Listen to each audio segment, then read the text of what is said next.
बिस्मिल्लाहिर्रहमानिर्रहीम। आज का मेरा टॉपिक है ग्लोबलाइजेशन और ये ग्लोबलाइजेशन की आउटलाइन है जो कि हम सारे इस ग्लोबलाइजेशन टॉपिक को कवर करेंगे। तो चलें स्टार्ट करते हैं इंट्रोडक्शन से।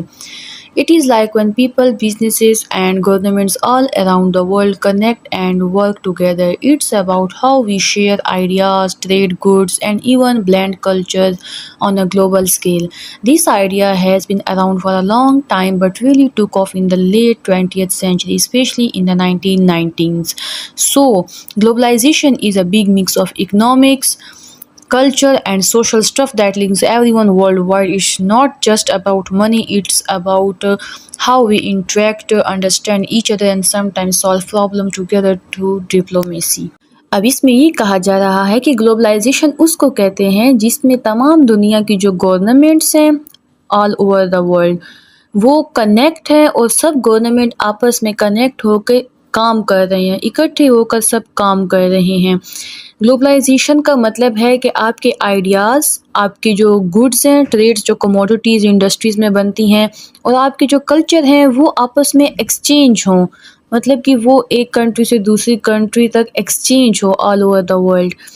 और इसके अलावा ये कहा जा रहा है कि ये ग्लोबलाइजेशन का कंसेप्ट काफ़ी अरसे पहले का है। एंशियंट टाइम में भी ग्लोबलाइजेशन का कंसेप्ट होता था, मतलब कि कंट्रीज़ आपस में ट्रेड करते थे, उनके कल्चर वगैरह भी कुछ हद तक जो है वो एक्सचेंज होते थे। लेकिन 20th सेंचुरी में जो ग्लोबलाइजेशन का पीक स्टार्ट हुआ है, 20th सेंचुरी में बहुत ग्लोबलाइजेशन की इंटेंसिटी जो है वो फास्ट हो गई थी। Globalization is a big mix of economics, culture and social stuff that link everyone worldwide. Globalization जो है ये एक मिक्स है इकोनॉमिक्स का, कल्चर का, सोशल स्टफ्स का, मतलब कि सोशल लोगों की आपस में interaction all over the world. Globalization सबको इंटरकनेक्टेड करती है, सबको मिलाती है एक दूसरे के साथ। ग्लोबलाइजेशन सिर्फ इस हद तक नहीं है कि आप के इकोनॉमिक सिस्टम एक दूसरे के साथ लिंक हो और ये सिर्फ मनी का मैटर हो, बल्कि ये सोशल इंटरेक्शन, ये कल्चरल एक्सचेंज, ये हर एस्पेक्ट में जो है ना लोग एक दूसरे के कनेक्ट होते हैं। साइबर स्पेस में, डिजिटल वर्ल्ड में सब एक दूसरे के साथ कनेक्टेड होते हैं। कोई एक मुल्क में बैठ के दूसरे मुल्क में किसी वक्त भी विज़िट कर सकता है through cyber space, through digital world, internet के थ्रू, सोशल मीडिया के थ्रू। इसके अलावा जिस तरह से ग्लोबलाइजेशन स्टार्ट हुआ, ग्लोबलाइजेशन पीक पर पहुंचा, उसी तरह डिप्लोमेसी का रेट भी बढ़ गया। अब मुल्क आपस में एक दूसरे से जंग करके अपने मसले हल नहीं करते, बल्कि अमन के थ्रू, पीस के थ्रू, डिप्लोमेसी के थ्रू वो मसले हल करते हैं एक दूसरे के। कंट्रीज़ के पानी का मसाइल हो गया या इन्वायरमेंट का मसाइल हो गया, जो भी, जंग नहीं करते, डिप्लोमेसी करते हैं। वर्ल्ड वॉर 1, वर्ल्ड वॉर 2 के बाद ये ग्लोबलाइजेशन जो है ये बिल्कुल पीक पर पहुंच गई थी, क्योंकि यूनाइटेड नेशन का मकसद यही था कि वर्ल्ड वॉर 3 को रोका जाए, जंगों को रोका जाए और जितने भी मसाइल हैं वो तमाम मसाइल डिप्लोमेसी के थ्रू किए जाएं। तो इसी तरह ग्लोबलाइजेशन जैसे ही पीक पर पहुंची तो डिप्लोमेसी भी वहीं से पीक पर पहुंच गई। ऑल्दो डिप्लोमेसी भी पहले हुआ करती थी, 20th सेंचुरी से पहले भी जितने भी ये एम्पायर्स होते थे इनमें भी डिप्लोमेसी हुआ करती थी, लेकिन आजकल के कॉन्टेम्पोरेरी वर्ल्ड में डिप्लोमेसी भी इसी तरह पीक पर है। वो फर्स्ट प्रायोरिटी है डिप्लोमेसी भी, जिस तरह ग्लोबलाइजेशन पीक पर है। अब एक और टर्मिनोलॉजी आ जाती है ग्लोबलाइजेशन में जो कि कहलाती है आर्किक ग्लोबलाइजेशन। तो चलें स्टार्ट करते हैं। Archaic globalization refers to the early phase of globalization during back to ancient times until around the 16th. It focuses on how communities and states interacted globally, spreading ideas and norms across different regions. This period highlights the relationship and exchanges that occurred between societies on a global scale before the modern era of globalization. अब ये archaic globalisation जो है ये globalisation का वो phase है जो कि 16 तक चला आ रहा है, मतलब कि ये एंशियंट टाइम का दौर है। एंशियंट टाइम में जो ग्लोबलाइजेशन हुआ करती थी अंटिल 16 तक, मतलब कि 17th सेंचुरी तक। ऑलराइट। और इस आर्किक ग्लोबलाइजेशन में ये बताया जा रहा है कि किस तरह उस वक्त एंशियंट टाइम में अर्ली फेज़ में कम्युनिटी के लोग एक दूसरे से इंटरेक्ट करते थे, किस तरह एक कम्युनिटी के लोग दूसरे कम्युनिटी के साथ ट्रीट करते थे, किस तरह उनका सोशल इंटरेक्शन होता था और किस तरह उनके आइडियाज़ स्प्रेड होते थे, उनके जो नॉर्म्स है वो स्प्रेड होते थे एक रीजन से दूसरे रीजन की तरफ। आर्किक ग्लोबलाइजेशन आपको ये बताता है, क्योंकि उस 16th सेंचुरी में एंशियंट टाइम में ये डिजिटल वर्ल्ड भी नहीं हुआ करती थी, साइबर स्पेसेस भी नहीं होते थे, ना ही सोशल मीडिया कुछ भी नहीं हुआ करता था। तो फिर आर्किक ग्लोबलाइजेशन आपको बताती है कि इन तमाम चीज़ों की गैर मौजूदगी में किस तरह से कम्युनिटीज़ आपस में ट्रेड करते थे, अपनी इकनॉमी स्ट्रॉन्ग करते थे और किस तरह से उनका कल्चर प्रमोट होता था। This period highlights the relationship and exchanges that occurred between societies on global scale before modern era. ये वो पीरियड है जो हाईलाइट करता है, जो बताता है रिलेशनशिप्स और एक्सचेंजेस किस तरह कम्युनिटीज़ और सोसाइटीज़ किया करते थे ग्लोबल स्केल पे एक दूसरे के साथ, और मॉडर्न एरा से पहले, कंटेम्पोरेरी वर्ल्ड से पहले किस तरह ग्लोबल स्केल पे तमाम जो वो होते थे, सोसाइटीज़ होते थे, सिविलाइजेशंस होते थे, वो इंटरेक्ट होते थे। उनका एक ही बाज़ार हुआ करता था, एक ही हब हुआ करता था, सिटी हुआ करता था, जिस तरह से आजकल का हब है न्यूयॉर्क। इसी तरह उस वक्त भी एक मार्केट हुआ करती थी, ग्लोबल मार्केट, जहाँ पर तमाम लोग अपने जो स्टफ़ होता था, अपनी कमोडिटीज़ होती थी, उनको प्रमोट किया करते थे। अगर आपको बताया जाए कि हमारे जब नबी पाक सल्लल्लाहु अलैहि वसल्लम थे, उन्होंने एक वर्डिंग कही कि इल्म हासिल करो चाहे तुम्हें चीन क्यों ना जाना पड़े। तो उन्होंने इतने मुल्कों में, इतनी जगहों में उन्होंने चीन का ही क्यों कहा है? उन्होंने चीन का इसीलिए कहा था क्योंकि उस वक्त जितने भी स्किलफुल लोग होते थे, जितनी भी कालीनें बनती थी, जितने भी स्टफ़ होते थे, वो चीन में बनते थे। चीन में काफ़ी वहाँ उस वक्त इल्म था, इसीलिए चीन को जो है वो हब समझा जाता था, बिल्कुल सेंटर समझा जाता था, ग्लोबल मार्केट समझा जाता था। इसके अलावा सीरिया भी एक ज़माने में बिल्कुल हब हुआ करता था, ग्लोबल मार्केट हुआ करता था। ये जितनी भी आर्किक ग्लोबलाइजेशन है, ये एंशियंट टाइम की है, जितने भी एंशियंट एरा आ जाता है। अब अगर आप इस पैराग्राफ को रीड करेंगे, जो ये न्यू पैराग्राफ है, तो आपको बिल्कुल क्लियर हो जाएगा। Archaic globalization was a time when different part of the world, not just Europe, were actively involved in global interaction before Europe became the dominant economic power in the 19th century. Places like Gujarat, Bengal, coastal China and Japan were also significant players in shaping global trade and connection. This period shows that globalization was not driven by Europe but also other well-developed regions in old world. अब इससे आपको समझ आ जाएगी कि ancient दौर में archaic globalisation के वक्त सिर्फ यूरोप ही जो था वो हब नहीं था, ग्लोबल इंट्रैक्शन नहीं होती थी, वहाँ पर ग्लोबल मार्केट नहीं थी, बल्कि ये बाकी गुजरात, बंगाल और जो कोस्टल चाइना, जापान है, ये भी काफ़ी डेवलप एरियाज़ होते थे और यहाँ पर भी ग्लोबलाइजेशन का जो अमल है वो प्रमोट किया जाता था। ग्लोबल मार्केट होती थी यहाँ पर भी, और कल्चर प्रमोशन भी होती थी इन्हीं की। तो स्टार्ट करते हैं proto globalization. It is also known as early modern globalization, refers to the period in history from around 1600 to 1800 when trade and cultural exchange were increasing but hadn't reached the full globalization we see today. It was a time when European empires were expanding through maritime trade routes, setting the stage for a more intense global connection that would come later. Companies like the British East India Company and Dutch East India Company were key players in this phase of global interaction. आपको ये paragraph पढ़ के कुछ हद तक idea हो गया होगा। अब इसमें ये कहा जा रहा है कि जो प्रोटो ग्लोबलाइजेशन का पीरियड है वो अर्ली मॉडर्न ग्लोबलाइजेशन भी कहलाया जाता है, जो कि हिस्ट्री में 1600 से लेके 1800 तक जितनी भी ये ग्लोबलाइजेशन का पीरियड रहा है, इसको प्रोटो ग्लोबलाइजेशन कहते हैं। और ये वो वाला पीरियड है जिसमें ट्रेड और कल्चरल एक्सचेंज जो थे वो कुछ हद तक बढ़ गए थे, मतलब कि कुछ हद तक ज़्यादा हो गए थे इंक्रीज़, लेकिन इतने भी वो इंक्रीज़ नहीं हुए थे जिस तरह के आजकल आप देखते हैं आजकल कंटेम्पोरेरी वर्ल्ड में। वो सिर्फ स्टार्टिंग था, इनिशिएशन था, इंक्रीजिंग थी। और ये वो टाइम था, it was a time when European empires were expanding through maritime trade routes and setting the stage for more intense global connection. ये वो टाइम था जब यूरोपियन एम्पायर्स जो थे उन्होंने अपनी एक्सेस मेरे टाइम ट्रेड तक की, मतलब कि वो समंदर के थ्रू ट्रेड करते थे और वो रास्तों को भी यूज़ किया करते थे, लेकिन रास्ते तो क्योंकि एंशियंट दौर में भी ट्रेड के लिए यूज़ किया करते थे, तो प्रोटो ग्लोबलाइजेशन वो पीरियड है जिसमें समंदर से ट्रेड शुरू हुई और मतलब कि कश्तियों के ज़रिए जो है वो ट्रेड किया करते थे। इसकी जो बेहतरीन एग्ज़ाम्पल है वो आपको हिस्ट्री में देखने को मिलती है। ब्रिटिश ईस्ट इंडिया कंपनी है जो कि एक ट्रेड के सिलसिले में सब कॉन्टिनेंट आई, और इसके अलावा ये डच ईस्ट इंडिया कंपनी जो है ये भी आपको हिस्ट्री में काफ़ी नज़र आती है इसका रोल कि किस तरह प्रोटो ग्लोबलाइजेशन में इन दो कंपनीज़ ने बेहतरीन किरदार अदा किया है। और फिर इसी दौर में जो है वो समवॉट कहते हैं कि कॉलोनियलिज़म की भी शुरुआत हुई है।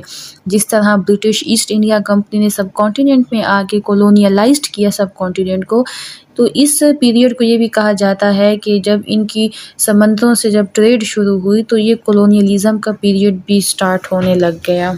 बहुत लोग कंफ्यूज हैं कॉलोनियलिज़म और इंपीरियलिज़म में, तो मैं अपने चैनल में ये वीडियो भी अपलोड कर चुकी हूँ। बिल्कुल क्लियर कट आपको इन्फॉर्मेशन दे दी जाएगी कि इंपीरियलिज़म और कॉलोनियलिज़म में क्या फ़र्क है। अब एक और ग्लोबलाइजेशन से रिलेटेड टर्मिनोलॉजी की तरफ आ जाते हैं। Global city. A global city is like a super important city in the world that play a big role in the global economy. These cities are like major hubs that connect to other cities worldwide, affecting things like money, trade, and culture on a global scale. They are a key player in the international system, influencing how things work economically and socially around the world. Example is New York. अब ये global city एक specific city की तरफ इशारा किया गया है। इसका मतलब है कि एक ऐसी स्पेसिफिक सिटी जो कि ग्लोबल इकोनॉमी को कंट्रोल करती हो, एक ऐसी सिटी जो कि बाकी तमाम सिटीज़ के साथ कनेक्ट हो, बाकी तमाम वर्ल्ड को अपने साथ कनेक्ट करती हो।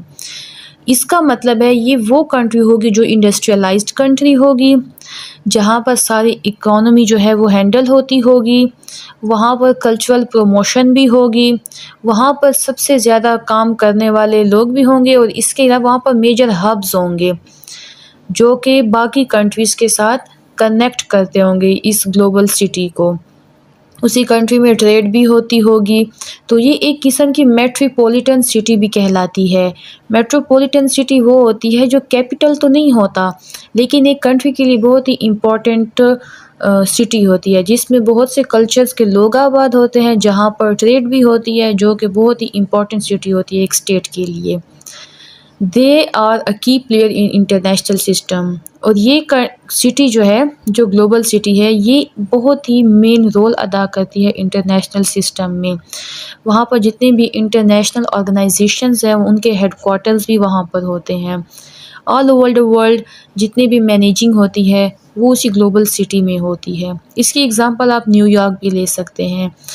अगर आप यूनाइटेड नेशन ऑर्गेनाइजेशन के अगर हेडक्वार्टर देखें तो वो भी इसी न्यूयॉर्क में है।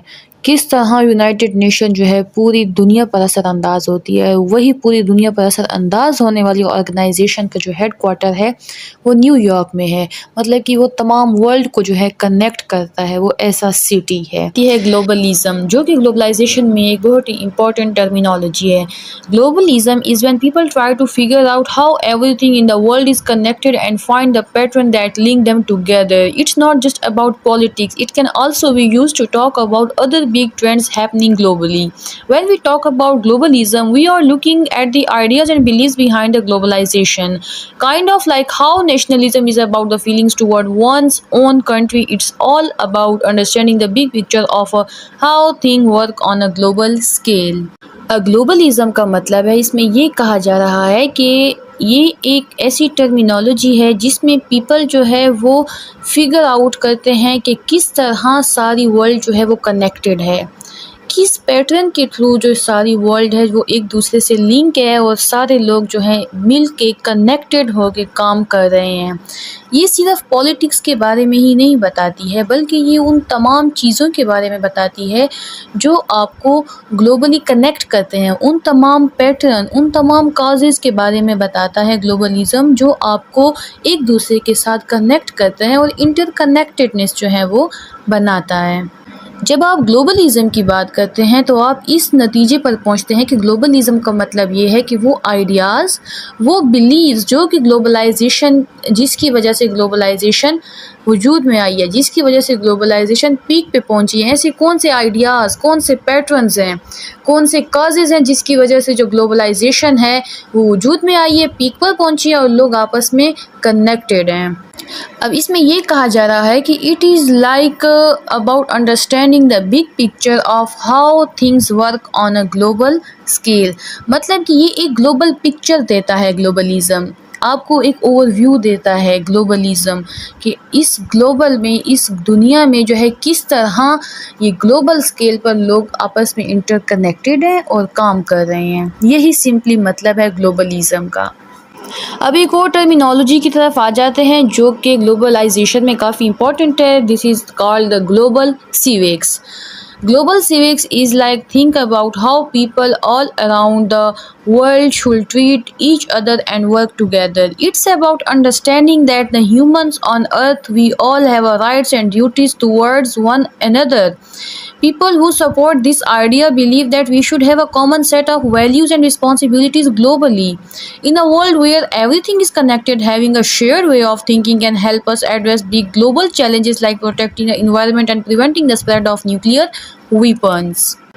अब ग्लोबल सिविक में ये कहा जा रहा है कि ऑल अराउंड द वर्ल्ड, पूरी दुनिया में जो लोग हैं उनकी थिंकिंग क्या है, मतलब कि जितनी भी दुनिया में वर्ल्ड है उनकी ग्लोबलाइजेशन से रिलेटेड क्या थिंकिंग है।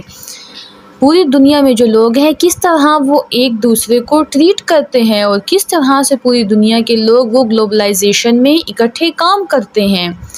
It's about understanding that the humans on earth, we all have a right and duties toward one another. Global civics में आप ये पढ़ते हैं कि तमाम दुनिया के लोग जो हैं उन सब के ऊपर एक दूसरे के राइट्स और ड्यूटीज़ हैं ग्लोबली, ग्लोबल स्केल पर। जो लोग इस आइडिया को सपोर्ट करते हैं, इस ग्लोबल सिविक के आइडिया को, उनका ये मानना है कि पूरी दुनिया के एक कॉमन सेट ऑफ वैल्यूज़ हैं और रिस्पॉन्सिबिलिटीज़ हैं। मतलब कि जितने भी दुनिया में वर्ल्ड हैं उन सब की एक कॉमन वैल्यूज़ हैं। In the world where everything is connected, having a shared way of thinking can help us address global big challenges. जब आप इस तरह से बिल्कुल शेयर्ड वैल्यूज़ रखते हैं, आपस में काम करने की आपका एक बिलीफ बन जाता है, तो आप मिलजुल कर ग्लोबल चैलेंजेस को भी डील कर सकते हैं। जैसे कि मिसाल के तौर पर इन्वायरमेंट के मसले आ जाते हैं, जिस तरह कोविड-19 आ गया था, जहाँ पर पूरी दुनिया के लोगों ने एक दूसरे के साथ कोऑपरेट किया, अपने बॉर्डर्स बंद कर दिए। इसके अलावा जो ग्लोबल सिविक्स है, ये एक बिलीफ है जो पूरी दुनिया के लोगों को बिल्कुल इकट्ठा करता है, उनके अंदर टुगेदरनेस के जज्बात लाता है, सेंटिमेंट्स लाता है, जिसकी वजह से वो सब मिलजुल के ग्लोबल इश्यूज़ हैंडल करते हैं। इस तरह बाकी भी बहुत सी इन्वायरमेंटल इश्यूज़ आ जाते हैं, बहुत से और भी इश्यूज़ आते हैं जो सब मिलजुल के उसको हल करते हैं। तो ग्लोबल सिविक्स का सिंपली यही मतलब है।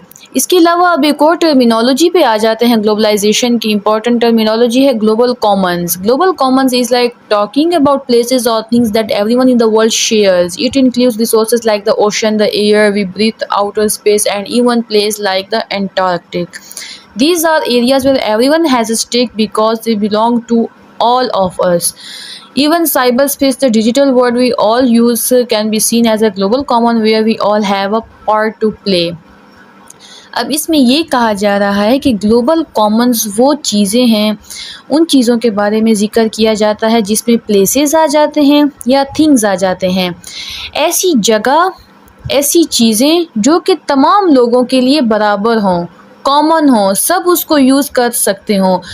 अगर हम ब्रॉड टर्म में ग्लोबल कॉमन टर्मिनोलॉजी को देखें तो इसका मतलब ये बनता है कि ऐसा ओशन, ऐसी चीज़ें, ऐसी जगह जो कि तमाम स्टेट्स के लिए बराबर हों, हर स्टेट, हर मुल्क उसको इस्तेमाल कर सकता हो, इसको ग्लोबल कॉमन कहते हैं। एंटार्क्टिका प्लेस है, वो किसी स्टेट ने क्लेम नहीं किया कि भाई ये हमारी जगह है, यहाँ पर हमारा झंडा लगाया जाए, यहाँ पर हमारे लोग, वो सबके लिए सेम है। ओशंस अगर हैं तो ओशन में भी हर कंट्री के लोग जो हैं वो सफ़र कर सकते हैं, हर बंदा जो है वो हर कंट्री से ओशन में जा सकता है, देख सकता है ओशन को। इसके अलावा कुछ चीज़ें ऐसी हैं जिस तरह साइबर स्पेस आ जाता है, डिजिटल वर्ल्ड आ जाता है। जो आजकल का डिजिटल वर्ल्ड है, जो सोशल मीडिया है, ये भी हर कंट्री में बिल्कुल फ्री है। इस चीज़ को भी आप जो है ना हर स्टेट का बंदा यूज़ कर सकता है। अगर स्पेस की बात की जाए तो स्पेस भी हर कंट्री के लिए ग्लोबल है, मतलब कि एक कंट्री दूसरे कंट्री से इजाज़त लेती है कि क्या हम स्पेस यूज़ कर सकते हैं, तो वो एक मुल्क से दूसरे मुल्क में जाने तक जो है ना वो आपका स्पेस भी यूज़ कर सकते हैं, इजाज़त देनी ही पड़ती है। हाँ, अगर दो मुल्कों के दरमियान कोई कन्फ्लिक्ट होता है तब मना किया जाता है, कुछ रिस्ट्रिक्शंस होती हैं, लेकिन वैसे स्पेस भी एक कंट्री का यूज़ कर सकते हैं, ओशन भी ट्रेड के लिए। तो ये वो तमाम ग्लोबल कॉमन्स हैं, ये तमाम वो ग्लोबल चीज़ें हैं जो सब शेयर कर सकते हैं। फिर यहाँ पर ग्लोबल कॉमन में क्रिटिसिज्म आ जाता है, जिस तरह हर कंट्री की उन्होंने बाउंड्री बना रखी है, इंटरनेशनल बाउंड्रीज़ होती हैं हर कंट्री की, ओशन की भी और स्पेस की भी बाउंड्रीज़ होती हैं, फ्रंटायर्स की भी, मतलब टेरिटरी पे भी बाउंड्रीज़ होती है। तो फिर यहाँ पर एक क्रिटिसिज्म आ जाता है कि ये ओशन और स्पेस मतलब ग्लोबल कॉमन कैसे हो सकते हैं, कि वहाँ पर रिस्ट्रिक्शंस लगाई गई हैं, सब कंट्रीज़ की बाउंड्रीज़ बनाई गई हैं। एक लिहाज से ही इसका क्रिटिसिज्म बनता है। लेकिन अगर आप किसी एक कंट्री से परमिशन ले लेते हैं, आपको एक कंट्री परमिट करती है, तो आप उसका स्पेस भी यूज़ कर सकते हैं जो उसकी बाउंड्री में आ जाता है, और ओशन भी यूज़ कर सकते हैं। Cultural globalization is like when ideas, values and tradition spread all over the world, make people from different places more connected. This happened through things like the internet, movie, music, and traveling to different countries. It's about how countries mix and influence each other, creating shared way of thinking and behaving. This makes the world feel smaller as people from various backgrounds start to understand each other better and share common experiences. Cultural globalization में ये कह रहे हैं कि एक ख़ास किस्म के आइडियाज़, वैल्यूज़ और ट्रेडिशंस जो हैं, जो कि सारी दुनिया में जो है वो स्प्रेड हो जाएं, तमाम दुनिया के लोग उसको एक्सेप्ट करते हों, तो वही चीज़, वही आइडियाज़, वैल्यूज़ जो हैं लोगों को एक दूसरे के साथ कनेक्ट करते हैं और लोगों में सेंस ऑफ बिलोंगिंग क्रिएट करते हैं। और ये तब होता है जब आप सोशल मीडिया को यूज़ करते हैं, जैसे इंटरनेट हो गया, मूवीज़, म्यूज़िक हो गए, एक ख़ास किस्म के वैल्यूज़, ट्रेडिशंस जो कि तमाम लोगों को कनेक्ट करते हैं, उसको कल्चरल ग्लोबलाइजेशन कहते हैं। ये जो है एक कल्चरल मिक्स दे देता है, मतलब कि मिक्स कल्चर दे देता है। और इसके अलावा ये जो कल्चरल ग्लोबलाइजेशन है, ये तमाम दुनिया के लोगों को एक दूसरे के साथ कनेक्ट करता है और इस वर्ल्ड को स्मॉल बना देता है। स्मॉल बना देता है का मतलब ये है कि आप एक जगह पर बैठ के दूसरी जगह पर आसानी से विज़िट कर सकते हैं, आसानी से आप दूसरी जगह के कल्चर, बिलीफ के बारे में जान सकते हैं इंटरनेट के थ्रू, सोशल मीडिया के ज़रिए, और आप वेरियस बैकग्राउंड से भी अंडरस्टैंड कर सकते हैं लोगों का। और यही चीज़ तमाम दुनिया के लोगों को आपस में मिलाती है, उनमें इत्तेफाक कायम करती है, सेंस ऑफ बिलोंगिंग उनमें क्रिएट करती है, और उनमें ये एहसास पैदा करती है कि वी ऑल आर वन, और हम सब एक दूसरे की मदद करेंगे, हमारी रिस्पॉन्सिबिलिटीज़ हैं, ड्यूटीज़ हैं और राइट्स भी हैं। तो ये मतलब था कल्चरल ग्लोबलाइजेशन का। अब आ जाते हैं economically globalisation. Economically globalisation is like when countries all around the world start working together more closely on economic stuff. They trade goods, services and money with each other a lot more than before. It's kind of like making a big global store where everyone can buy and sell things. Some people think this is good because it can bring more choice and opportunities, but other worry it might not be fair for everyone. It's all about countries becoming more connected economically, like sharing resources and markets on worldwide scale. अब economic globalisation में ये कह रहे हैं, economically globalisation में मतलब कि तमाम कंट्रीज़, जितनी भी कंट्रीज़ हैं, उन सब की इकोनॉमी जो है वो एक दूसरे से लिंक हो, सब मिलजुल कर काम करते हों। सारी कंट्रीज़ जो है मिलजुल कर काम करती हों इकोनॉमिकली स्टफ़ पे, मतलब कि इकोनॉमिक बेसिस पे, इकोनॉमी की वजह से सब मिलजुल के काम करते हों, उसको इकोनॉमिक ग्लोबलाइजेशन कहते हैं। और सबकी इकोनॉमी एक दूसरे से लिंक हो तो उसको भी इकोनॉमिक ग्लोबलाइजेशन कहते हैं। इसमें आ जाता है जब आप ट्रेड करते हैं, मतलब आप इंपोर्ट एक्सपोर्ट करते हैं, तो ये भी इसी ग्लोबलाइजेशन में आ जाता है कि आप बाकी कंट्रीज़ के साथ ट्रेड करते हैं। मनी जो हो गया, सर्विसेज जो हो गए और बाकी जितने भी ऑर्गेनाइजेशंस वगैरह हो गए जो इकोनॉमी से लिंक करते हैं, वो भी तमाम कंट्री की इकोनॉमीज़ को लिंक करते हैं। IMF को देख लें, तो इस तरह से ये एक ग्लोबल स्टोर बन जाता है, एक ग्लोबल मार्केट बन जाती है ये दुनिया। कुछ लोग कहते हैं कि इकोनॉमिकली ग्लोबलाइजेशन जो है वो सही है, हर कंट्री के लिए बेनिफिशियल है, इकोनॉमिकली ग्लोबलाइजेशन होनी चाहिए क्योंकि ये मज़ीद चॉइसेस और अपॉर्चुनिटीज़ देते हैं, मतलब कि कंट्री के लोगों को मज़ीद इस चीज़ का मौका फ़राहम करते हैं कि आप ट्रेड करें और आप अपनी कंट्री के लिए कुछ करें। सब जब मिलजुल के काम करते हैं तो वो फ़ायदा देता है, कुछ लोगों का ये कहना है। लेकिन कुछ लोग इस चीज़ के अगेंस्ट हैं कि इकोनॉमिक ग्लोबलाइजेशन नहीं होनी चाहिए, कि वो आपकी कंट्री की जो सॉवरेनिटी है उस पर इफ़ेक्ट करता है। तो ये क्रिटिसिज्म पाए जाते हैं, हर किसी के अपने अपने ओपिनियन होते हैं, लेकिन अडॉप्ट वही की जाती है, वही पॉलिसी अडॉप्ट की जाती है जिसके मेरिट ज़्यादा होते हैं और डीमेरिट कम होते हैं। ऑल्दो हर चीज़ के मेरिट्स भी होते हैं, डीमेरिट्स भी होते हैं, लेकिन उस चीज़ को अडॉप्ट किया जाता है जिसके मेरिट्स ज़्यादा होते हैं और डीमेरिट्स कम होते हैं। तो इसी बिना पर आजकल जो इकोनॉमिक ग्लोबलाइजेशन है ये भी पीक पर है। इसके अलावा सिंपली यही इकोनॉमिक ग्लोबलाइजेशन का मतलब था। Globalization means country becoming less connected and working together. It happens when trade and investment between the countries decrease. This is different from the globalization where countries became more interconnected. Deglobalization has happened during certain times in history, like in the 1930s during the Great Depression and in the 2010s. It shows that countries are becoming less involved with each other economically. अब simply डीग्लोबलाइजेशन में ये कहा जा रहा है कि ये globalisation का अपोजिट है। आप इसको सिंपली ये भी ले सकते हैं। ग्लोबलाइजेशन में हमने पढ़ा कि कंट्रीज़ जो है आपस में इंटरकनेक्टेड होते हैं, कंट्रीज़ के जो लोग होते हैं वो भी आपस में इंटरकनेक्टेड होते हैं और उनके दरमियान ट्रेड होती है, कल्चरल एक्सचेंज होती है और बाकी भी बहुत सी एक्सचेंजिंग उनके दरमियान होती है, सिर्फ इकोनॉमिकली ही नहीं होती। तो डीग्लोबलाइजेशन बिल्कुल उसके बरअक्स है, उसके अपोजिट है। कंट्रीज़ डीग्लोबलाइजेशन में ऐसे कनेक्टेड भी नहीं होते जैसे ग्लोबलाइजेशन में, लोग भी इतने ज़्यादा कनेक्टेड नहीं होते हैं, इतनी एक्सचेंज भी नहीं होती, ना ही कल्चरल एक्सचेंज होती है। तो सिंपली यही डीग्लोबलाइजेशन का मतलब है। Deglobalisation has happened during the certain time in history. Deglobalisation बहुत ज़्यादा मतलब कि हिस्ट्री में हो चुका है। हिस्ट्री में ऐसे बहुत से मौके आए हैं जिसमें कंट्रीज़ जो हैं वो एक दूसरे के साथ लेस कनेक्टेड हो जाते हैं, एक दूसरे से अपनी इकोनॉमी जो है उसको भी इंडिपेंडेंट कर देते हैं। इसकी एग्जांपल है जैसे 1930 में ग्रेट डिप्रेशन आया, इस तरह की मज़ीद बाकी और भी एग्जांपल्स हैं हिस्ट्री में जब डीग्लोबलाइजेशन अकर हुआ। It suggested that global integration is mainly happening in three regions: Japan and Southeast Asia, Western Europe and North America. It argues that outside of these areas, the effects of globalization are not as significant. This theory claims that the strong economic ties within the triad regions can isolate and disadvantage the developing world. Essentially, it means that the world is splitting into regional groups with strong economic connection within each group but not as much between them, which can make it harder for other part of the world to grow and develop. अब इस ट्राइडाइजेशन theory में ये कहा जा रहा है कि जो ग्लोबल इंट्रैक्शन है वो इस सारी दुनिया में सिर्फ 3 जगह पर हो रही है, एक जापान और साउथ ईस्ट एशिया पे, वेस्टर्न यूरोप में और नॉर्थ अमेरिका में। मतलब इन जगह पर ग्लोबल इंटीग्रेशन और ग्लोबल इंटरकनेक्टेडनेस बहुत ज़्यादा है। इन एरियाज़ की आपस में इकोनॉमी भी मिली हुई है, आपस में कल्चरल एक्सचेंज वगैरह भी होता है और बाकी भी बहुत से फ़वाइद इनको ग्लोबल इंटीग्रेशन से मिल रहे हैं। तो ये थ्योरी ये कहती है कि सिर्फ इन 3 मेन जगहों पर जो है ये ग्लोबल इंटीग्रेशन है।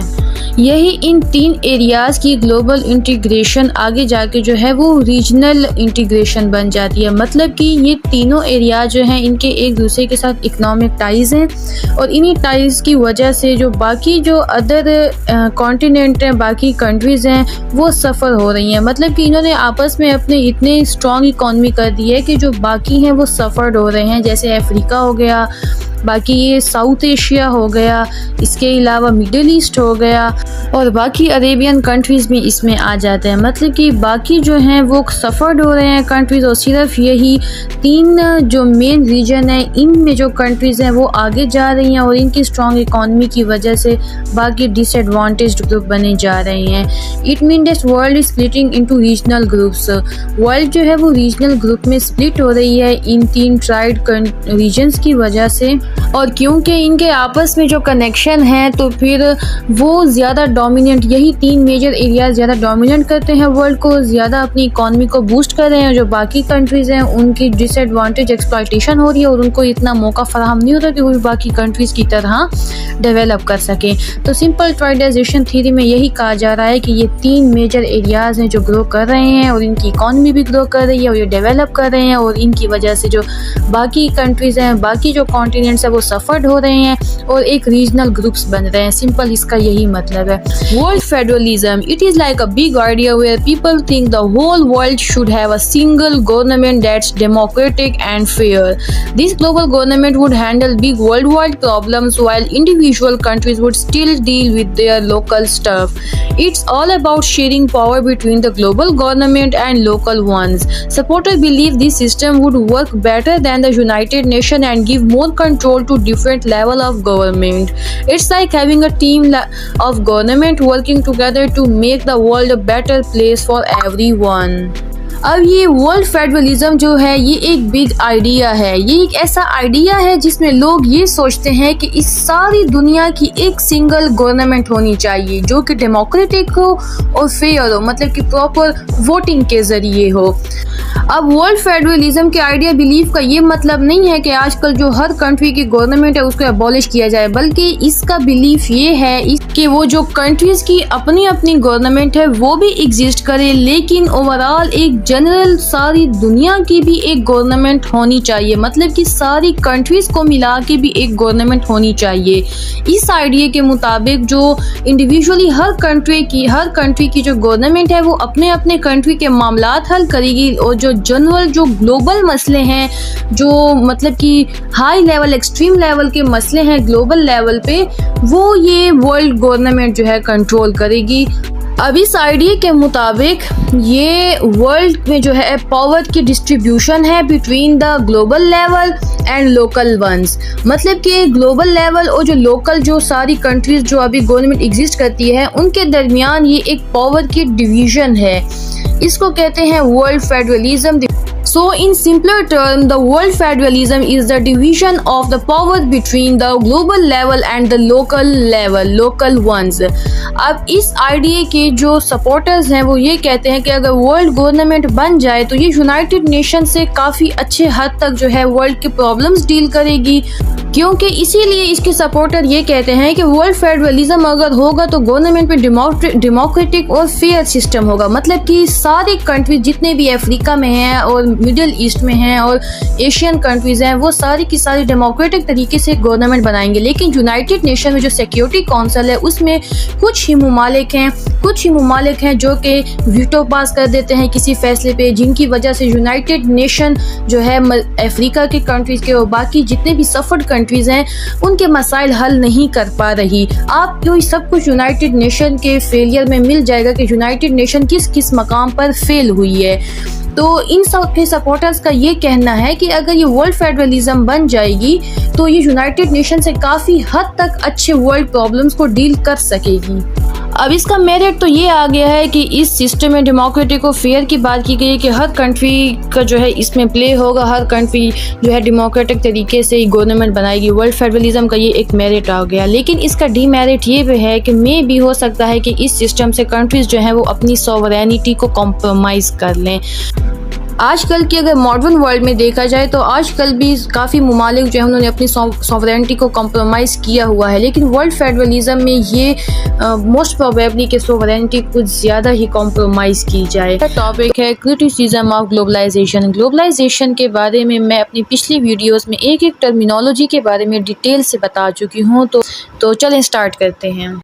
आज का जो टॉपिक है उसकी ये आउटलाइन है: introduction, political impacts of globalization, environmental impacts of globalization and cultural impacts of globalization. तो वन बाय वन इसको डिस्कस करते हैं। तो स्टार्ट करते हैं इंट्रोडक्शन से। Criticism of globalization means people doubting the good thing globalization is said to bring. Some folks in the anti-globalization group feel globalization has caused a lot of trouble worldwide. It's tough to make globalization work smoothly because each country has its own unique politics. Some folks think globalization has made the current global money crisis worse. अब criticism of globalisation में ये आ रहा है कि जितनी भी globalisation जो है वो चेंजेस ला रहा है, तो कुछ लोग इस चीज़ को क्रिटिसाइज़ करते हैं, ग्लोबलाइजेशन को क्रिटिसाइज़ करते हैं कि ग्लोबलाइजेशन नहीं होना चाहिए था। कुछ लोग ये कहते हैं कि ग्लोबलाइजेशन की वजह से काफ़ी जो प्रॉब्लम्स हैं वो जन्म ले रही हैं। इसके अलावा कुछ ये भी कहते हैं कि ग्लोबलाइजेशन की वजह से जो करंट वर्ल्ड में जो क्राइसिस चले हैं, मनी की इकोनॉमिक क्राइसिस जो चले हैं, वो ये ग्लोबलाइजेशन की वजह से। इसके अलावा ग्लोबलाइजेशन जो है आपके कल्चर, आपके इन्वायरमेंट, आपके पॉलिटिकल सिस्टम पर भी इन्फ्लुएंस करता है, जो कि इंडिजियस पीपल के लिए, जो लोकल पीपल है उनके लिए फेवरेबल नहीं है। तो सिंपल ये क्रिटिसिज्म में बयान किया जाता है। अगर आप इस दूसरी स्लाइड में देखें तो example from Thailand and Arab nations show that globalization can threaten tradition and harm local communities while big companies make a lot of money. Even though globalization promise to make the life better and boost economy, many people say it has a more bad effect than good. Globalization is not just about money, it also affects the environment, politics and society in a big ways. अब इसमें simply ये कहा जा रहा है कि जो Thailand और अरब नेशंस हैं उनका ये ख्याल है कि ग्लोबलाइजेशन जो है ये ख़तरा है उनके ट्रेडिशंस के लिए, उनके कल्चर के लिए, और वो ये कहते हैं कि ये ग्लोबलाइजेशन हमारे लोकल जो कम्युनिटी है उनको जो है ना वो इफ़ेक्ट कर रही है। उनको कोई फ़ायदा नहीं हो रहा, बल्कि जो बाहर से जो बड़ी बड़ी कंपनीज और जो डेवलप कंट्री से जो बड़ी बड़ी कंपनीज आती हैं उन्हीं को ही फ़ायदा होता है। इसमें ये कहा गया है कि ग्लोबलाइजेशन का ये अहद था कि वो इकनॉमी को बूस्ट करेगा और लोगों की ज़िंदगी को खुशहाल बनाएगा, लेकिन ग्लोबलाइजेशन की वजह से बहुत सी लोग जो हैं वो सफ़र हो रहे हैं, जो लोकल कम्युनिटीज़ हैं। और ग्लोबलाइजेशन सिर्फ मनी पे नहीं बल्कि आपके पॉलिटिक्स, सोसाइटी और इन्वायरमेंट पे भी इफ़ेक्ट करता है। आगे जाके हम डिटेल से पढ़ेंगे किस तरह ग्लोबलाइजेशन हमारे पॉलिटिक्स, इन्वायरमेंट और सोसाइटी पर इफ़ेक्ट करता है। सबसे पहले आ जाते हैं पॉलिटिकल इम्पैक्ट्स ऑफ ग्लोबलाइजेशन कि आपकी पॉलिटिकल सिस्टम के ऊपर ग्लोबलाइजेशन क्या असर डालता है। Globalization as American hegemony. John Gray, an English philosopher, said that globalization is like America showing off after the Cold War, and he called it an American thing. In the United States, globalization started to make a trade easier, promote international cooperation, and bring a peace and wealth. Some experts think that the Washington Consensus helped the US become a key player in a global capitalism after the Cold War. But now people criticize this system, especially when looking at the US today. In America, there are a big gaps between the rich and poor. Lots of people in jail, high income inequality and a lot of economic problems causing the uncertainty across the country. अब इसमें ये कहा जा रहा है कि एक philosopher है जॉन ग्रे, वो ये कहता है कि ग्लोबलाइजेशन का मतलब ये है कि आप सारी दुनिया जो है इंटरकनेक्टेड हो, लेकिन यहाँ पर वो कहता है कि ग्लोबलाइजेशन जो है वो सिर्फ अमेरिकन कल्चर को प्रमोट करना और अमेरिकन थिंग्स को प्रमोट करना है। मतलब कि सारा इस ग्लोबलाइजेशन का फ़ायदा अमेरिका के पास जाता है, इनका ये कहना है। इसके अलावा कहा जा रहा है कि यूनाइटेड स्टेट में ग्लोबलाइजेशन की वजह से ट्रेड भी इजी हो गया है, इंटरनेशनल कोऑपरेशन को भी प्रमोट किया गया है और पीस और वेल्थ मतलब कि इकोनॉमी में भी यूएस स्ट्रांग हुआ है। इसके अलावा अगर बाकी कंट्रीज़ को देखा जाए, अफ्रीकन कंट्रीज़ को देखा जाए, कुछ एशियन कंट्रीज़ को देखा जाए, तो उनको ग्लोबलाइजेशन की वजह से इतना फ़ायदा नहीं हुआ, ना ही वो इतना वेल्दी हुए, ना ही उनके ट्रेड में कोई ईजी तरीका आया है। इसमें सिंपली ये भी कहा जा रहा है कि कोल्ड वॉर के बाद ग्लोबलाइजेशन जो है वो पीक पर पहुंची है और उसके बाद ये ग्लोबल कैपिटलिज़म जो है ये भी काफ़ी प्रमोट हुआ है, और ग्लोबल कैपिटलिज़म अमेरिका की यूएस की वजह से प्रमोट हुआ है।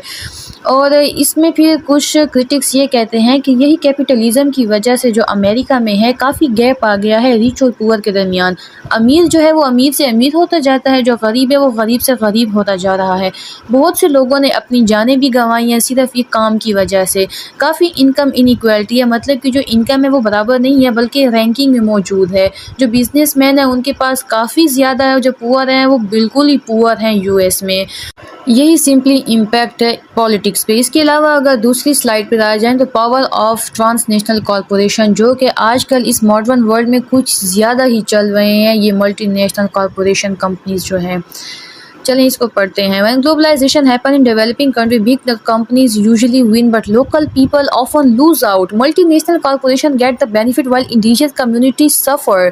These powerful companies pose a big threat to small tribes and communities in bigger countries that are moving toward the globalization.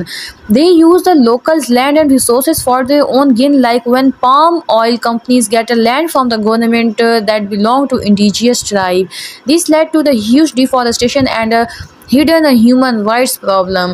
Some see globalization as a new kind of colonialization or imperialism, but it increased economic inequalities and job loss.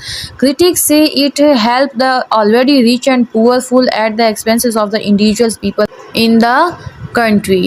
तो अब इसमें ये कहा जा रहा है कि जो ट्रांसनेशनल कॉरपोरेशंस जो हैं ये काफ़ी डेवलप कंट्रीज़ की होती हैं। जब ये डेवलप कंट्रीज़ की जो मल्टीनेशनल कॉरपोरेशंस हैं ये बाकी डेवलपिंग कंट्रीज़ में जाती हैं तो वहाँ पर इन कंपनीज़ को काफ़ी प्रमोशन मिलती है, जिसकी वजह से जो इंडिजियस जो लोकल कम्युनिटी होती है वो सफ़र होती है। तो इसमें ये कहा जा रहा है कि ये जो बिग कंपनीज़ हैं ये एक बहुत बड़ा ख़तरा है, बहुत बड़ा थ्रेट है स्मॉल ट्राइब्स के लिए और कम्युनिटीज़ के लिए, जो कि ग्लोबलाइजेशन की वजह से हो रहा है। इसमें ये कहा जा रहा है कि ये मल्टीनेशनल कॉरपोरेशन कंपनीज़ जो हैं ये बाहर से आ जाती हैं, लोकल कम्युनिटीज़ की जो लैंड्स होती हैं उनको गवर्नमेंट से लेती है और इसके अलावा उसके ऊपर अपनी कंपनी बनाती है, जिससे लोकल लोगों को काफ़ी नुकसान होता है, और ये सब कुछ जो है ग्लोबलाइजेशन की वजह से है। इसके अलावा इसी अमल की वजह से ह्यूज डिफॉरेस्टेशन होता है, ह्यूमन राइट्स के प्रॉब्लम्स भी आ जाते हैं। आपको यहाँ पर एग्जांपल भी दी गई है स्लाइड में कि जो पाम ऑयल कंपनीज़ हैं ये बाकी कंट्रीज़ में जाती हैं, वहाँ की जो लैंड है गवर्नमेंट से लेती है, जो कि काफ़ी इंडिजियस ट्राइब्स को सफ़र करती हैं, उनकी लैंड्स होती है डिफॉरेस्टेशन काज करती हैं। इसके अलावा कुछ लोगों का कहना ये है कि ये ग्लोबलाइजेशन जो है ये एक नई किस्म है कॉलोनियलाइजेशन और इंपीरियलिज़म की। मैंने अपने पिछले वीडियोस में कॉलोनियलाइजेशन और इंपीरियलिज़म का डिफरेंस डिटेल से बताया है, तो अगर आपको जानना है तो आप ज़रूर विजिट कीजिएगा। तो लोग ये कहते हैं कि ग्लोबलाइजेशन जो है ये एक न्यू काइंड है कॉलोनियलिज़म की, क्योंकि ये भी इकोनॉमिक इनइक्वालिटीज़ लाती है और इससे ही लोकल कम्युनिटीज़ सफ़र होते हैं।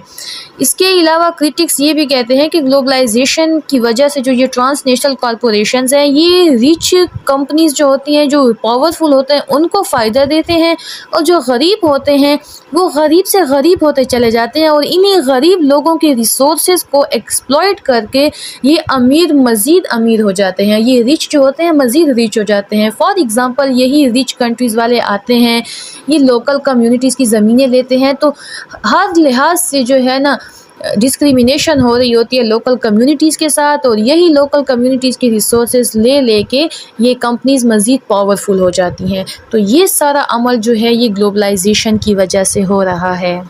अब आ जाते हैं इन्वायरमेंटल इम्पैक्ट्स ऑफ ग्लोबलाइजेशन कि हमारी इन्वायरमेंट के ऊपर ग्लोबलाइजेशन क्या असर डालती है। सबसे पहले आ जाते हैं थाईलैंड पाक मन रिवर पे।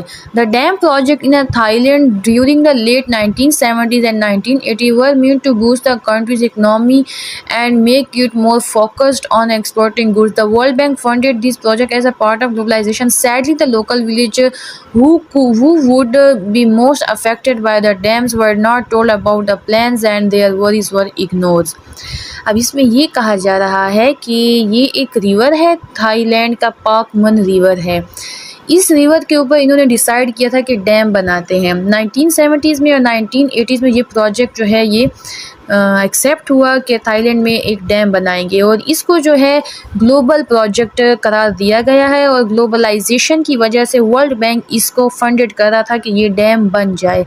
लेकिन इस डैम के नताइज लोकल कम्युनिटी पर इस तरह से पड़े हैं कि लोकल विलेजेस को अपनी जगह से भी बेदखल होना पड़ गया। बाकी जिस रिवर के ऊपर वो इन्हिसार करते थे वो रिवर भी मतलब उनसे ले लिया गया और जितने भी उनकी वरीस थे, उनकी शिकायत थे, उनको इग्नोर किया गया है।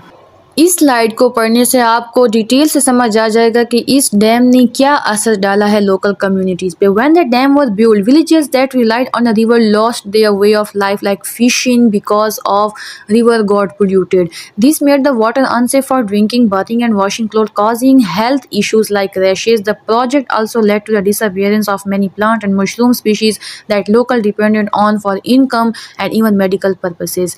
The fish pollution decreased a lot, affecting fishermen's livelihoods because many fish species were harmed or became extinct. The globalization efforts in Thailand had serious environmental consequences that hurt the social and economic well-being of the indigenous community. आपको अब इस slide को पढ़ के detail से समझ आ गई होगी किस तरह से इस थाईलैंड के जो डैम है पाकमन रिवर पर बनने वाला, इसने लोकल कम्युनिटी को किस तरह से सफ़र किया है। वहाँ का जो पानी था वो भी पोल्यूटेड हो गया था, जो फ़िश की स्पीशीज़ थी वो भी मतलब एक्सटिंक्ट हो गई थी, ख़त्म हो गई थी, पानी पीने के लिए नहीं रह गया था, काफ़ी हेल्थ इश्यूज़ भी बन गए थे। जो पौधे थे जिसको लोकल कम्युनिटी यूज़ करते थे अपने इनकम के लिए और मेडिकल पर्पस के लिए, वो भी ख़त्म हो गए। तो ये सारा लोकल कम्युनिटी पे इस डैम ने असर डाला है और ये डैम जो है ये ग्लोबल प्रोजेक्ट था ग्लोबलाइजेशन की वजह से। और इस प्रोजेक्ट ने बहुत मायूस किया इंडिजियस कम्युनिटी को, लोकल लोगों को, क्योंकि उनकी जितनी भी लाइफ की जो सहूलियात थी जो इस रिवर की वजह से थी वो ख़त्म हो गई थी। अब आ जाता है animal livelihood threats. In the 21st century most species are disappearing faster than even before. This is because of how much we trade and expand globally using new technology and exploiting natural areas. The impact is similar to the big extinction that happened long ago. The United Nations Food and Agriculture Organization warns the big companies are focusing on breeds that produce a lot rather than the preserving a variety of genes that could help us have enough food in the future. अब इसमें ये कहा जा रहा है कि globalisation की वजह से 21वीं सदी में काफ़ी जो स्पीशीज़ हैं वो डिसअपीयर हो गई और काफ़ी स्पीशीज़ जो हैं वो एक्सटिंक्ट हो गई हैं। इसीलिए हुई हैं कि काफ़ी उनकी ट्रेड की गई है, उन जानवरों के उन स्पीशीज़ के चमड़ों की ट्रेड की जाती है काफ़ी पर्पसेस के लिए। जो आप कोट पहनते हैं और ये एक्सपोर्ट इंपोर्ट होते हैं, जूते बनाते हैं, ये सब जानवरों की खाल की वजह से और न्यू टेक्नोलॉजी की वजह से। जिस तरह आप डिफॉरेस्टेशन करते हैं, दरख्त काट देते हैं, तो उस जगह से वो स्पीशीज़ चले जाते हैं। इसके अलावा इसी जैसे कार्बन डाइऑक्साइड निकलती हैं टेक्नोलॉजीज़ की वजह से, जो फैक्ट्रीज़ वगैरह होते हैं उसकी वजह से भी ये स्पीशीज़ जो हैं काफ़ी मुतासिर हुए हैं। तो ये सब जो है ये ग्लोबलाइजेशन की वजह से हो रहा है, जो स्पीशीज़ को एक्सटिंक्शन की तरफ लेकर जा रहा है। इसके अलावा the United Nation Food and Agriculture Organization warns the big companies are focusing on breeds that produce a lot rather than preserving a variety of gene। इसके अलावा यूनाइटेड नेशन फूड और एग्रीकल्चर ऑर्गेनाइजेशन ने recently warn भी किया है big companies को कि आप जो हैं स्पीशीज़ के कुछ ज़्यादा ही इस्तेमाल कर रहे हैं, ब्रीड कर रहे हैं। इनफैक्ट उनको प्रिजर्व करना चाहिए था, क्योंकि अल्लाह ताला ने कोई चीज़ भी, कोई जानदार भी ऐसे नहीं बनाया है। अगर एक जानदार, एक स्पीशी एक्सटिंक्ट हो जाती है तो काफ़ी उसके असरात देखने को मिलते हैं इन्वायरमेंट पर और लोगों पर। ये सारा जो है ये साइकिल चल रहा है। अगर साइकिल ज़रा सा भी डिस्टर्ब हो जाए तो काफ़ी इन्वायरमेंट पर भी इम्पेक्ट्स आ जाते हैं, इन्वायरमेंट भी सफ़र होता है और लोगों की हेल्थ भी सफ़र होती है। तो ये ग्लोबलाइजेशन की वजह से स्पीशीज़ एक्सटिंक्ट की तरफ जा रहे हैं। इसके अलावा अगर दूसरी स्लाइड में देखा जाए तो around 20% of domestic animals are at risk of disappearing with one breed vanishing every month. Out of 7,600 breeds tracked by the FAO, 190 have disappeared in the last 15 years and 1,500 more are in danger. The global livestock market influenced by the globalization is a major reason why animals are at risk। अब इसमें simply ये कहा जा रहा है कि 20% domestic animal जो हैं वो रिस्क है उनका उनका ये पॉसिबिलिटी है कि वो एक्सटिंक्ट हो जाएंगे। एक एस्टीमेट के मुताबिक 7,600 ब्रीड्स जो हैं डोमेस्टिक वो नोट किए गए हैं और उनमें से इन 15 सालों में 190 जो स्पीशीज़ हैं वो डिसअपेयर हो गए हैं और ये इन 15 सालों में 190 स्पीशीज़ जो हैं डिसअपेयर हुए हैं। और इसके अलावा ये कह रहे हैं कि बाकी 1500 स्पीशीज़ जो हैं वो भी ख़तरे में हैं कि उनकी एक्सटिंक्शन का भी रिस्क है। और ये सब कुछ ग्लोबलाइजेशन की वजह से किया जा रहा है। The global life stock market influenced by globalization is a major reason why animal are at risk. ये जो ग्लोबल मार्केट्स हैं जो ग्लोबलाइजेशन के थ्रू पीक पर जा रही हैं, इन्हीं के ज़रिए जो एनिमल हैं वो एक्सटिंक्शन की तरफ जा रहे हैं। और क्योंकि ये सारा जो इन्वायरमेंट है हमारा, ये सारा इकोसिस्टम जो है ये एक प्रॉपर साइकिल है। अगर एक स्पीशीज़ की भी एक्सटिंक्शन हो जाती है तो काफ़ी असरात देखने को मिलते हैं। इसके अलावा दूसरे पॉइंट पर आ जाएं कि increased emission. Globalization is getting criticized because it's making carbon dioxide emission go up when country trade a lot with each other. It means more energy is used which led to the more CO2 being released into the air.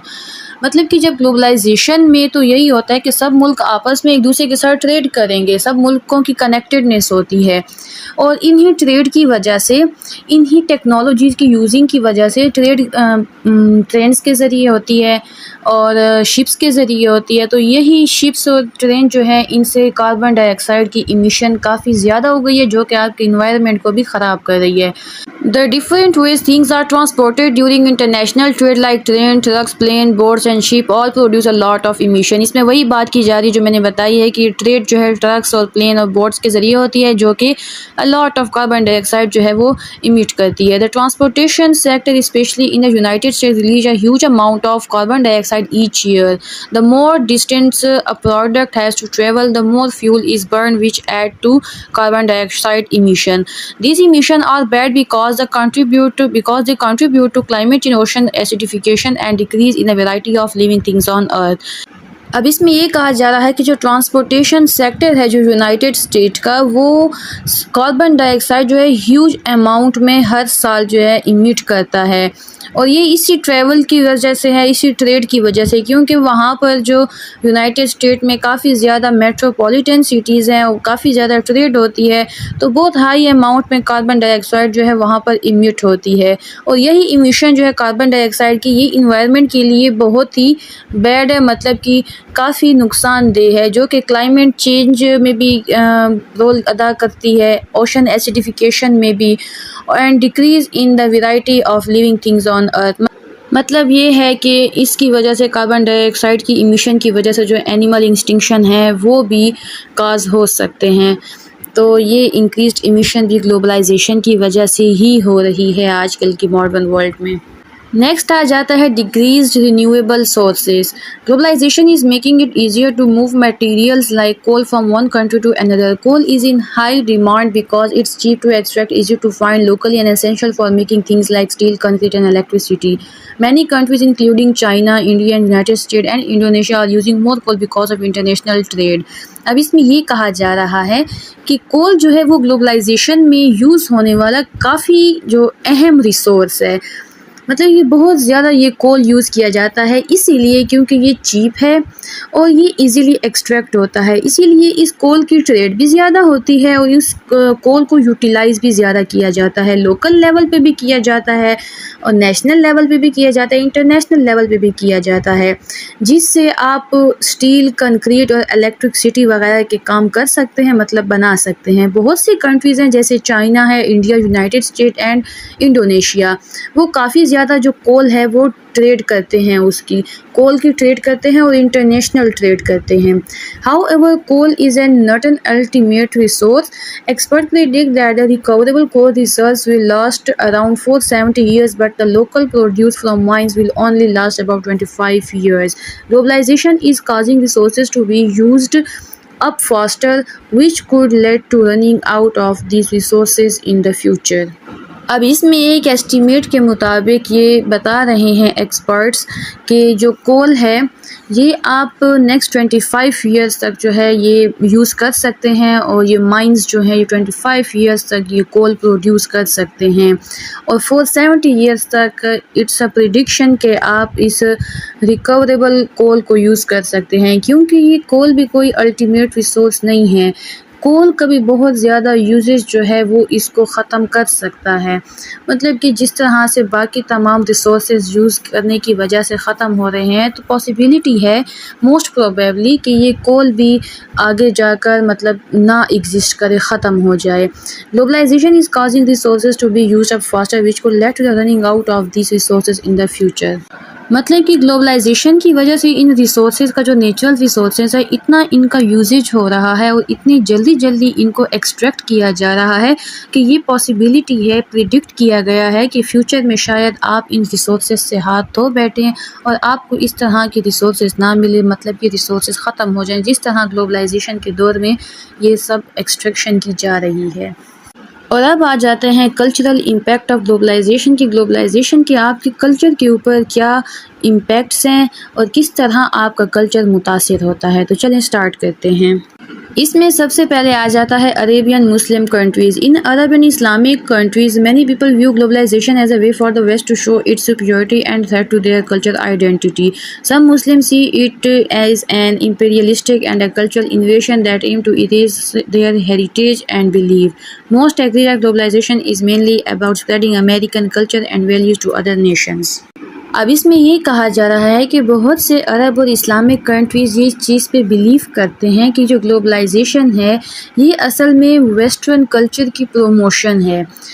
इसमें ये कहा जा रहा है कि Arabian countries और मुस्लिम countries ये समझते हैं कि ये ग्लोबलाइजेशन असल में वेस्ट की सुपीरियॉरिटी है और ये वेस्ट का एक मकसद है कि उनकी कल्चरल आइडेंटिटी को ख़त्म किया जाए, मतलब कि ये एक थ्रेट है उनके कल्चर के लिए, ये अरेबियन मुस्लिम्स समझते हैं। Some Muslim see it is an imperialistic and cultural invasion. कुछ मुसलमान ये समझते हैं कि ये एक किस्म का इम्पीरियलिस्टिक एक्शन है, मतलब कि इम्पीरियलिज़म और कॉलोनियलिज़म के बारे में मैंने डिटेल में अपने पिछली वीडियो में बताया, तो आप उस पर ज़रूर विज़िट कीजिएगा। मुस्लिम्स और अरेबियन कंट्रीज़ ये समझते हैं कि ये एक कल्चरल इन्वेशन है और इम्पीरियलिस्टिक अप्रोच है, जिसका मकसद ये है कि आपकी जो हेरिटेज है, आपका जो कल्चर है, उसको ख़त्म किया जाए। अब बहुत से लोग इस चीज़ पे एग्री करते हैं कि हाँ वाकई ही जो ग्लोबलाइजेशन की वजह से अमेरिकन कल्चर प्रोमोट हो रहा है बाकी नेशंस के, बाकी जो कल्चर्स हैं वो इन्फीरियर हो गए हैं और जो अमेरिकन कल्चर है वो सब के ऊपर सुपीरियर है। अब नेक्स्ट स्लाइड में ये कहा जा रहा है for Arab nation globalization is concerning because Islam doesn't just involve religion but also influence laws and social norms like marriage and spending habits. Since globalization can seem like it's trying to make countries less religious, Muslims see it is an intrusion on their culture and faith, pushing for a separation of religion from daily life. Some extremists view it as corrupting through Islamic teaching by mixing Islamic belief with non-believer ways. अब इसके अलावा अरब Nations ये भी सोचते हैं कि globalisation सिर्फ हमारे इस्लाम को ही ये इम्पेक्ट नहीं कर रहा, हमारे इस्लाम को ही मुतासिर नहीं कर रहा, बल्कि ये जो है ना लॉज और सोशल नॉर्म्स पर भी इम्पेक्ट डाल रहा है अपना, मतलब कि मैरिजेस और जितने भी आदात वेस्टर्न कल्चर के हैं वो भी प्रोमोट हो रहे हैं।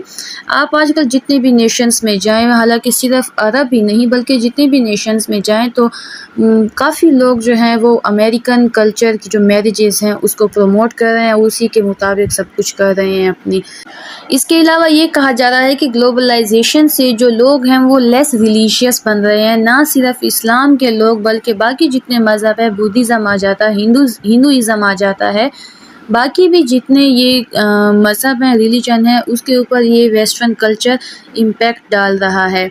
इसके अलावा जो मुसलमान हैं वो ये भी सोचते हैं कि ग्लोबलाइजेशन हमारे कल्चर और फेथ के लिए ख़तरा है, वो हमारे कल्चर और फेथ के ऊपर सुपीरियर हो रहा है और जितनी भी लोगों की डेली लाइफ परफॉर्मेंस है, डेली लाइफ एक्टिविटीज़ जो रिलीजन के मुताबिक है, वो अपनी रिलीजन से हट के अपनी डेली लाइफ एक्टिविटीज़ परफॉर्म कर रहे हैं। कुछ मुस्लिम एक्टिविस्ट ये कह रहे हैं कि जो वेस्टर्न कल्चर है ये ग्लोबलाइजेशन की वजह से इस्लामिक टीचिंग और इस्लामिक बिलीफ के साथ मिक्स हो रहा है। मतलब कि जो नॉन बिलीवर्स हैं और जो बिलीवर्स हैं, मतलब जो नॉन बिलीवर्स की तालीमात हैं और इस्लामिक तालीमात हैं, ये मिक्स बन के एक नया मजमुआ बन रहा है। तो ये इस चीज़ पे भी थ्रेट है, ख़तरा है।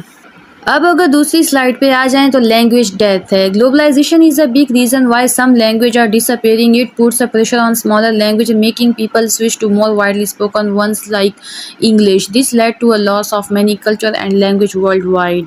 अब इस स्लाइड को पढ़ के आपको समझ आ गई होगी कि ग्लोबलाइजेशन की वजह से काफ़ी लैंग्वेजेस जो हैं वो डिसअपेयर हो रहे हैं, वो ख़त्म हो रहे हैं। और ये ग्लोबलाइजेशन की वजह से जो स्मॉलर लैंग्वेज हैं, जो इंडिजियस कम्युनिटीज़ की, जो लोकल लोगों की जो लैंग्वेजेस हैं, वो उन पर प्रेशर डाल रही है ये सुपीरियर लैंग्वेज और उनको ख़त्म कर रही है। इसके अलावा ये जो लैंग्वेज डेथ के साथ साथ ये जो ग्लोबलाइजेशन है ये उनके कल्चर को भी डिसअपेयर कर रही है। ग्लोबलाइजेशन की वजह से जो इंडिजियस कम्युनिटी का जो कल्चर है वो भी डिसअपेयर होता चला जा रहा है। इसके अलावा नेक्स्ट स्लाइड में आ जाता है कि according to Max Weber language help us to understand and interact with the world around us. Losing a language means losing a connection to our culture and community. इसके अलावा जो मैक्स वेबर का idea है वो ये कह रहा है कि लैंग्वेज आपको हेल्प देती है, आपको असिस्ट करती है कम्युनिकेशन में और लोगों के साथ इंटरेक्ट करने में। अगर आपकी लैंग्वेज जो है वो लूज़ हो जाएगी, वो डिसअपेयर हो जाएगी, तो इसका मतलब ये है कि आपका जो कनेक्शन आपके लोगों के साथ है, आपकी कम्युनिटी के लोगों के साथ है, वो भी मतलब कि स्ट्रॉन्ग नहीं रहेगा और वो भी ख़त्म हो जाएगा। Furthermore, जो Salico Muffin says that current loss of languages is not natural but forced. Political and social pressure push people to abandon their languages, leading to the disappearance of unique ways of life. Governments sometimes enforce policies promoting only one dominant language, suppressing minority languages. इसके अलावा ये जो muffin है ये कह रहा है कि जो लॉस ऑफ लैंग्वेज है, जो लैंग्वेज डेथ कर जाती है, ये नेचुरल नहीं होता, ये वक्त के साथ नहीं होता, बल्कि ये बाय फोर्स्ड होता है। बाय फोर्स्ड कोई ऐसी लैंग्वेज या ऐसी कम्युनिटी आ जाती है कमज़ोर इंडिजियस कम्युनिटी पे कि अपनी लैंग्वेज उन पर इम्पोज करती है और उनकी जो लैंग्वेज है वो ख़त्म हो जाती है। आप इसकी एग्ज़ाम्पल ये ले सकते हैं कि पॉलिटिकल और सोशल प्रेशर होता है लोगों के ऊपर, तो इसीलिए वो अपनी लैंग्वेज को छोड़कर बाकी लैंग्वेजेस पढ़ते हैं, बाकी लैंग्वेजेस की तरफ जाते हैं। इसके अलावा कुछ इलाकों में, कुछ कंट्रीज़ में गवर्नमेंट भी ऐसी पॉलिसीज़ बनाते हैं कि वो अपनी लैंग्वेज को छोड़ देते हैं, बल्कि बाकी लैंग्वेजेस के पीछे भागते हैं, बाकी लैंग्वेजेस पढ़ते हैं। मतलब कि अगर आप इंस्टीट्यूशंस देख लें, ये एजुकेशनल इंस्टीट्यूशन, ये इस तरह की पॉलिसीज़ हैं कि वो एजुकेशनल इंस्टीट्यूशंस पे अप्लाई करते हैं और फिर स्टूडेंट पढ़ने के लिए उन्हीं लैंग्वेजेस की तरफ अपना सारा इंटरेस्ट डाल देते हैं। अगर आप इसकी एग्ज़ाम्पल देखें तो इंग्लिश का जो ग्लोबलाइजेशन है वो इंग्लिश को प्रमोट कर रही है। आजकल की आपकी कंट्रीज़ में जितनी भी किताबें हैं वो इंग्लिश की हैं। आप इंग्लिश पढ़ने के लिए आप इंग्लिश सीखते हैं। अगर आपको इंग्लिश नहीं आती तो आप वो चीज़ें नहीं पढ़ सकते जो किताब में लिखी होती है। तो आपको नॉलेज गेन करने के लिए वो इंग्लिश सीखनी ही होती है। इस तरह के जैसे आजकल की दुनिया में इंग्लिश है, तो पहले जो एंशियंट एरिया में देखा जाए तो वहाँ पर रोमन लैंग्वेज ने भी इसी तरह असर अंदाज डाला था। अगर आप अब्बासी हुकूमत में देखें तो अरेबिक लैंग्वेज ने भी इसी तरह ही असर अंदाज डाला था। इसी तरह हर जनरेशन में, हर एराज में कोई ना कोई ऐसी लैंग्वेज होती है जो बाकी लैंग्वेजेस के ऊपर डोमिनेंट होती है और बाकियों को ख़त्म कर देती है। तो ये सब कुछ जो है ग्लोबलाइजेशन की वजह से होता है कि ग्लोबलाइजेशन की वजह से ही आपकी इंफॉर्मेशन शेयरिंग होती है, आपकी टेक्नोलॉजी शेयरिंग होती है, आपका सब कुछ आपस में शेयर हो रहा होता है कंट्रीज़ के दरमियान। तो जो कंट्री सुपीरियर होगी और तरक्की करेगी तो उसी की जो लैंग्वेज है उसी को प्रमोट किया जाएगा और उसी लैंग्वेज को सपोर्ट किया जाएगा। तो ये सैलिको मफिन का पॉइंट ऑफ व्यू है कि किस तरह आपकी लैंग्वेज जो है वो डेथ कर जाती है। इसके अलावा वीडियो को लाइक कर दीजिएगा, चैनल को सब्सक्राइब कर दीजिएगा एंड शेयर एंड कमेंट भी कर दीजिएगा। जिस टॉपिक में आपको मसला हो तो आप कमेंट करें, इंशाल्लाह उसी टॉपिक पर वीडियो बनेगी। Thank you so much. अल्लाह हाफिज़।